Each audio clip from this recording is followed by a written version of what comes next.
Alright, the time is now 1:48 p.m. on Sunday, March 8th, 2026. I'm simply going to press on. So now that I've titled the project, this is episode 33 of Let's Talk to Strangers Safely. I have been posting publicly on Facebook, YouTube, TikTok, Truth Social, Live Journal, MySpace, GeoCities. The last time the police arrested me, I insisted on writing down as many of my online handles as I could find in my memory, including like video game characters that I played online in MMOs, particularly Ashkari, Kairine from World of Warcraft. If any of you remember me, thanks. That's what I like for my birthday. I have been desperately attention seeking my entire life because I am sad and I am lonely and I don't think anyone likes me. I don't think anyone wants me around, and that makes my feelings hurt. I've just kind of always felt that way because people kept saying those things directly to my face over and over again as a child. We don't like you. You are weird. We don't want you around us. You are a nigger. You are a dog. You're a bitch. You're a monster. You're a demon. You are the Antichrist. Nobody likes you. We all hope you die. Like, literally, these are the things that children said to me. They echoed things my mom was saying to me at home. Like, the doctors told me I should have aborted you because there was going to be something wrong with you.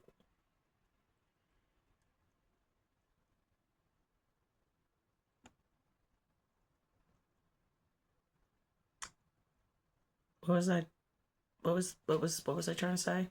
What was the point of I'm sorry. What was the name of that podcast that he was trying to make? I think it was called Let's Talk to Strangers Safely? What?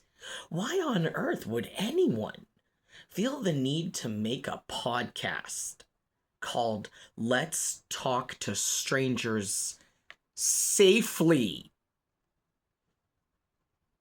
Could it possibly be that that person is interested in public health and safety and doesn't want bad things to happen to anyone at all?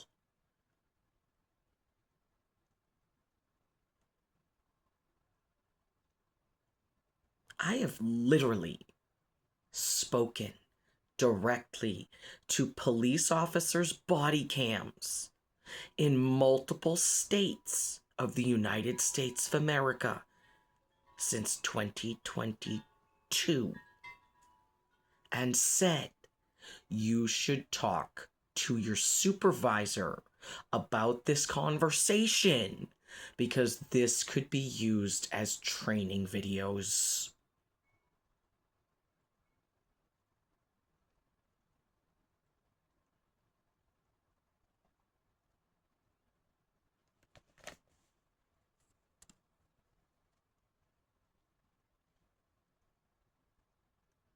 Those conversations happened or they didn't. I do not have the ability to prove on my own. Unless those conversations happened on records I'm allowed to access. Like, if my arrest records can prove the things that I'm saying, but reviewing body cam footage, I keep saying, I kept telling the police officers when I met them, because I wanted them to be forewarned. Because, like I said to the cop in the Braintree Police Department, it's your part of your job is to cover for your colleagues, your coworkers. Like, I know you guys cover each other's asses. I just like I've come on now. I've worked for the bad guys. I work for the bad guys. I literally just stopped at some random school in New Jersey and drew on the sidewalk, set up my thing, because I'm like, I'm doing performance art, for fuck's sake, and recording it and posting it on the internet. I go out and I do what I could be doing really obnoxiously in the middle of a crowded city. I do that in deserted parking lots on the weekend. And I have videos to prove that for years I have been saying I am making art for the troops. Tagging the Wounded Warrior Project and talking about how I am making videos because I am living outside with homeless veterans and drug addicts. I don't care what your fucking politics are. If you have made it all the way to the goddamn sidewalk with me, congratulations. Welcome to my world, where I absolutely must believe that I am a god, or I will get hurt. If I can't walk around with the swagger of, like, Jason Momoa at 4'9" and trans, I will just get hurt. Yeah, I have to practice acting scary and intimidating to avoid getting hurt. I have been doing that since I was 3 years old because I was constantly being abused and then warned. It was either abused with "you're terrible, you're awful, you're awful, you're awful," or "stay away from the thing you are most interested in because boys and men will just kill you."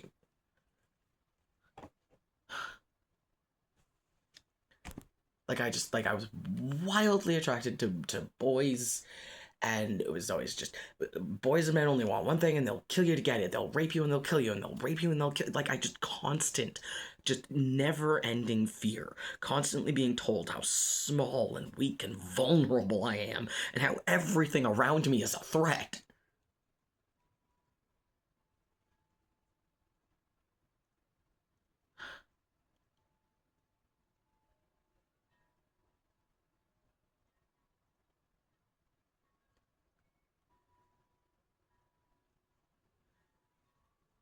Like, I will say the most horrific things out loud.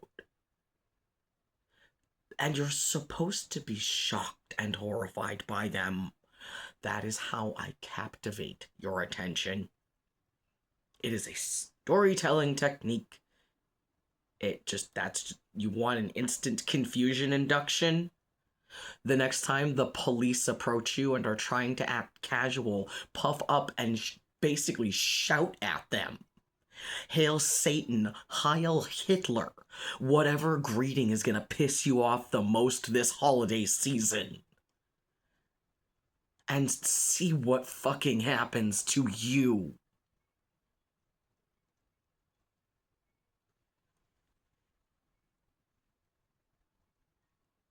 Does that seem unrealistic to you?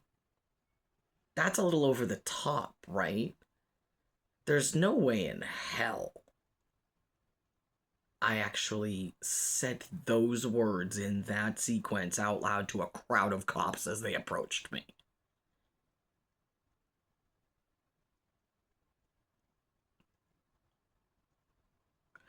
the Braintree police tried to use the statement "I am Black Hitler" in their bullshit reasoning of why I made a bomb threat. They literally stood there and laughed at the jokes I was making while I was workshopping comedy sets to them. Which, they don't wear body cams. I can't prove that. Weymouth wears body cams. I can prove I have a history of doing that behavior. They stood there and listened to the jokes I was workshopping for them.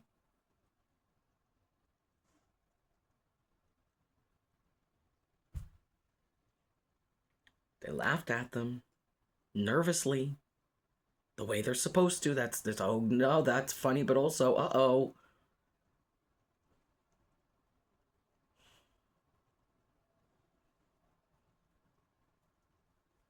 Like,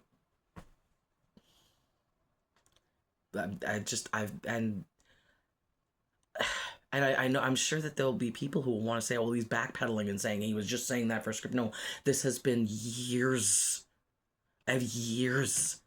of repeatedly, nope, I am recording this for the projects, I am recording this for the project, and then going back and trying to like watch the things and explain to people this is what was happening in this moment, and like finding the line, because I keep telling people, if you want to do a deep dive, if you want to know what like the scary parts of mental illness look like, if people want to study it, if people want to use audio or video or whatever, if they want to make art out of what I've recorded, like I am doing all of this and posting it to the internet and not deleting it, as humiliating as some of it is.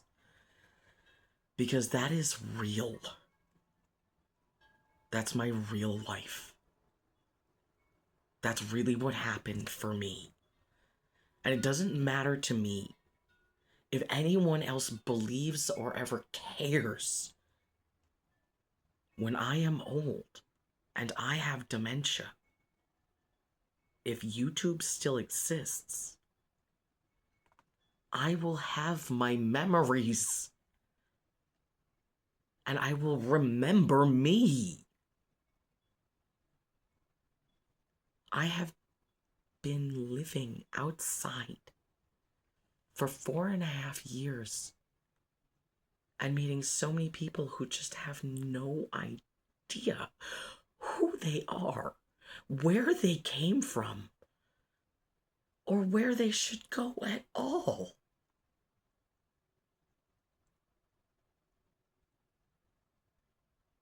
I was offered a safe home to rest and relax and recover in.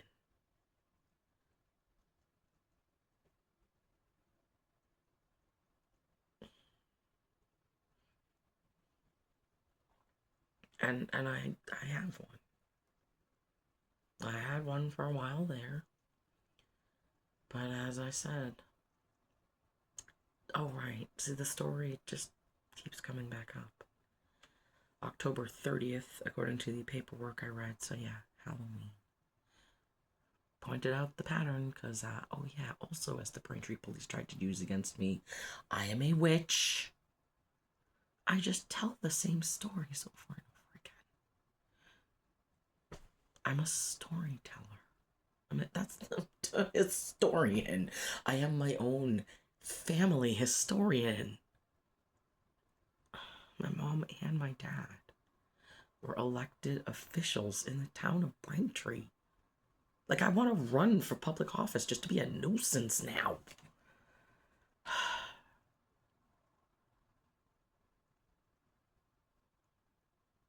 Oh, right, Jen offering me her hand.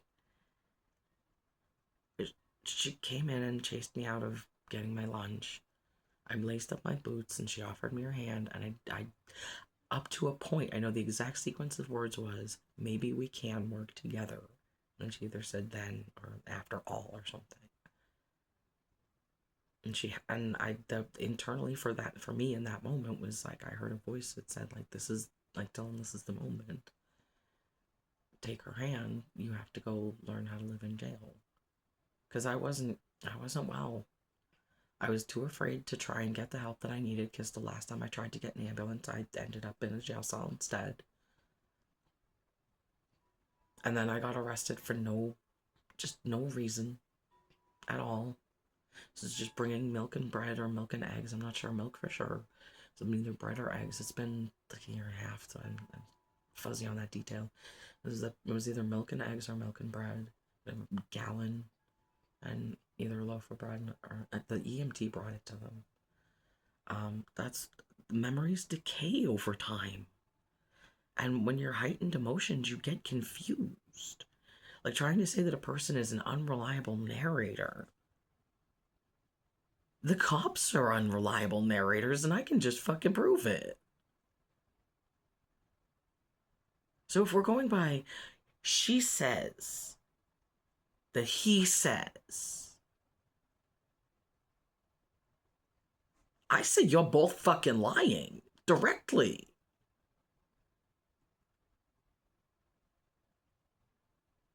Now it's just your word against my word.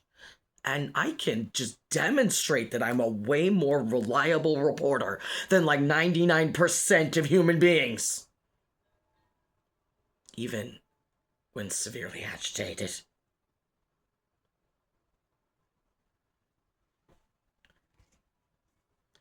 So, disability discrimination on purpose, knowingly misusing public resources to harass and steal from a disabled person, knowingly and intentionally contributing to what she knew would be perceived as an act of anti-Black American domestic terrorism. Why did that woman call Weymouth? Who told her anything at all about me being from Weymouth?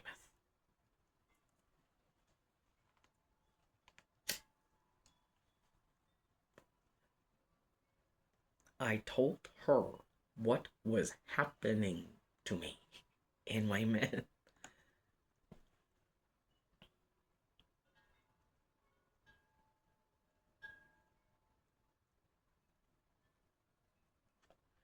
She spoke to my best friend in Weymouth.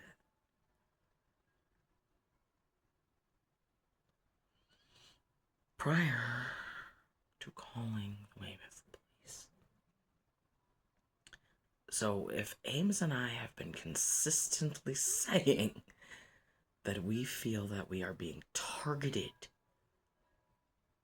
by terrorism, by people calling the police and harassing me with unnecessary wellness checks and forcing me to go to hospitals when I don't need to. And that woman then calls the Weymouth police.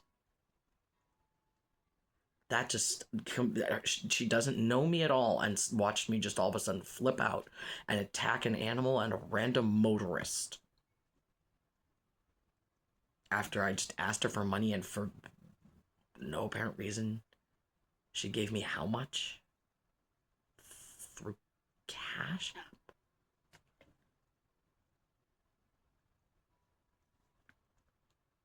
Why were they calling me Trajectory?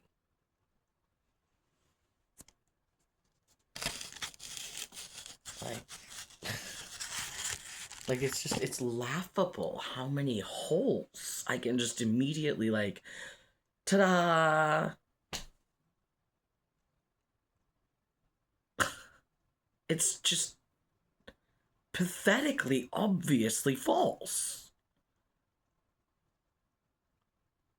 And the complaint that I violently shook that kitten, when did that complaint come up? Because that wasn't mentioned in Officer Hardy's report at all. Could it possibly be it wasn't until after she was told via text message that she couldn't keep the kitten that all of a sudden that was what she remembered happening? Because it was just an emotionally disturbed person in a park initially, based on, oh no, we know him, go pick him up.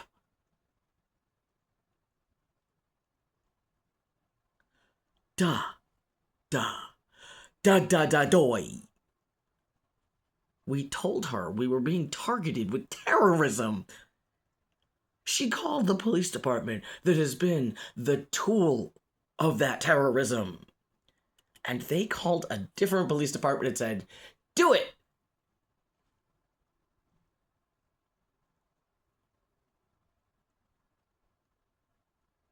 And then almost a week later, she comes up with a story about watching me abuse the cat.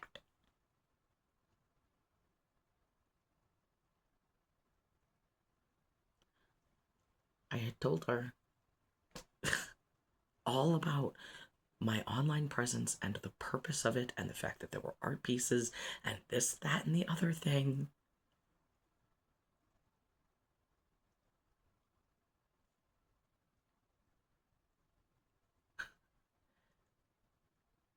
And she had talked to me and gone away.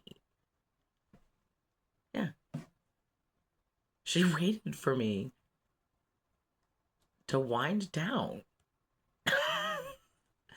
And finally, okay, I'm calm and I'm gonna play with the kitten and involve the kitten in the art. It's I record videos with the kitten all the time. I had a bunch of them that I'm not sure if I still have copies. I think they're in my I think they're in backups in my my Gmail now. I'd lost access to the my whole email got shut off because I wasn't my subscription didn't get paid, so for all of winter just no emails while I was in jail. But my stuff was still all stored there. But I had videos of me walking around in my I was calling it my Baba Yaga voice when where's my little baby kitten? Where's that teeny tiny kitten cat? And I'd hold her up and talk to her and talk about how I was gonna eat her calmly, because it's a fucking joke. And I'd nibble on her head. I don't know. I apparently it's a weird thing that in some cultures, my aunt used to do that all the time. She'd nibble on my ear and be like, "Give me some sugar," and she'd bite me. And adults were always there to eat you. But also, it's horrific to think, no, we're actually gonna eat you. But it was always a joke. It's you're so sweet, I'm gonna eat you, or but I did it in the creepiest way possible because it's a child. I was like, why are they threatening to eat me? They're trying to use the fact that I'm explaining my mental illness to them.